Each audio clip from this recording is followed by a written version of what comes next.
Et c'est l'heure de controverse sur LCI avec Thomas Thévenoud, député de Saône-et-Loire socialiste, et Franck Gillard, député de l'Eure UMP. Alors, François Hollande, ce matin, en Conseil des ministres, a été obligé, entre autres, de convoquer une réunion autour des rythmes scolaires. Certains ont même parlé de réunion de crise. Vincent Peillon, ce soir, d'ailleurs, concède qu'il y a des efforts à faire, peut-être, sur le recrutement des animateurs, l'encadrement, voire même sur les locaux. En tant qu'élu local, vous, Thomas Thévenoud, vous sentez que ça coince un peu quand même? Vous avez des retours des parents? Moi, je vous répondrai en tant qu'élu parlementaire qui soutient cette réforme, qui va dans le sens de l'intérêt de l'enfant, mais aussi en tant que papa. Parce que je suis père de... 4 enfants, moi. Moi, 2, des jumelles, qui viennent de rentrer en CP. Et alors, les enfants disent, quand est-ce qu'on a rythme? C'est une nouvelle expression qui est en train d'être inventée par les gamins dans les cours de récré. Alors, rythme, c'est le judo, c'est l'anglais, c'est aussi la diététique, le jardinage. Dans les communes rurales de ma circonscription, on redécouvre aussi l'environnement, tout ce qui entoure l'école. Moi, je pense que polémiquer sur le rythme de l'enfant, c'est quand même le degré zéro de la politique. Il n'y a que dans ce pays, il n'y a qu'en France, où on polémique sur les rythmes scolaires et les rythmes de l'enfant. Franck Gillard. Il faut voyager un peu. C'est pas une mauvaise réforme dans son intention. Elle a d'ailleurs, Xavier Darcos l'avait mise en place à titre expérimental. Luc Châtel avait fait faire une étude. Moi, personnellement, j'ai été 25 ans élu local. Maintenant, je passe la place aux jeunes. Et donc, sur le plan du principe, être opposé à cette réforme, ce serait, à mon avis, un petit peu léger. Par contre, il y a une phrase que j'aime beaucoup, c'est que la désinvolture est l'antichambre du mépris et que M. Peillon, dans cette affaire, a été vraiment très léger en prenant son décret de août, alors que l'AMF avait saisi le Premier ministre le 1er août. Il y a eu tout un déroulé, et tout cela pour une réforme qui devait rentrer en application en septembre. Oui, mais ce n'est pas le ministre qui doit tout fixer en France. Toutes les réformes ne doivent pas découler du bureau du ministre. On est d'accord. Le principe de cette réforme, c'est qu'on s'assemble autour d'une table, on se rassemble, on remet l'école au centre du village, au centre de nos préoccupations, et on bâtit un projet éducatif local. Et ça marche.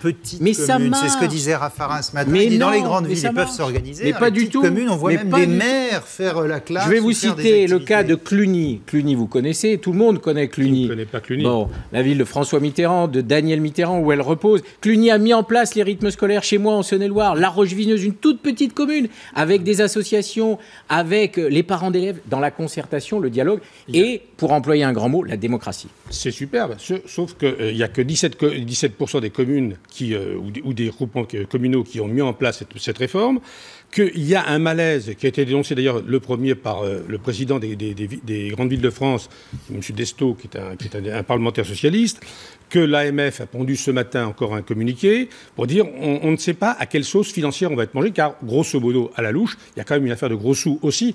Alors, les enfants, qui payent, c'est sympa. Et c'est même merveilleusement sympa, et c'est même notre avenir. Sauf qu'il y a aussi l'organisation financière sur l'école de danse. Ça vaut le coup quand même de mettre des moyens dans l'école de la République. Moi, j'entends les élus qui me disent ça coûte cher. Et c'est vrai que ça coûte.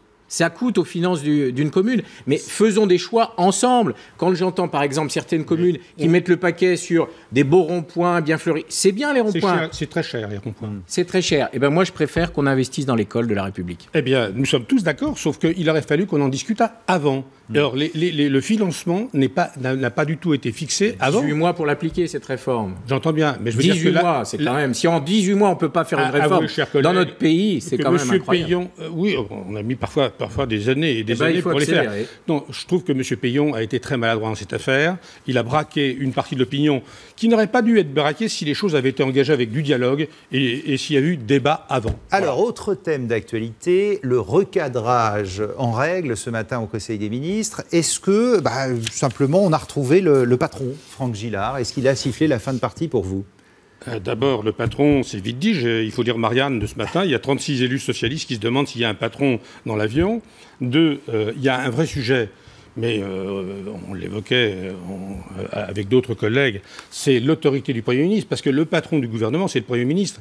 Et ce que disait Manuel Valls, que la plupart des Français pensent, et le positionnement qu'a adopté la responsable des écologistes, Cécile Duflot, tout cela, c'est, j'allais dire, deux prises de position personnelles, mais de gens qui sont quand même ministres. Et le Premier ministre n'a pas su, n'a pas pu, ou n'a pas voulu. Premier ministre recadré, d'ailleurs, ce matin par le président. C'est une première dans la Ve République. J'aimerais qu'on me dise qui est le patron de l'UMP en ce moment, parce que je veux bien qu'on accuse le gouvernement d'un certain nombre de couacs, et moi je souhaite que le gouvernement soit clair, cohérent, et je plaide dans ce sens-là.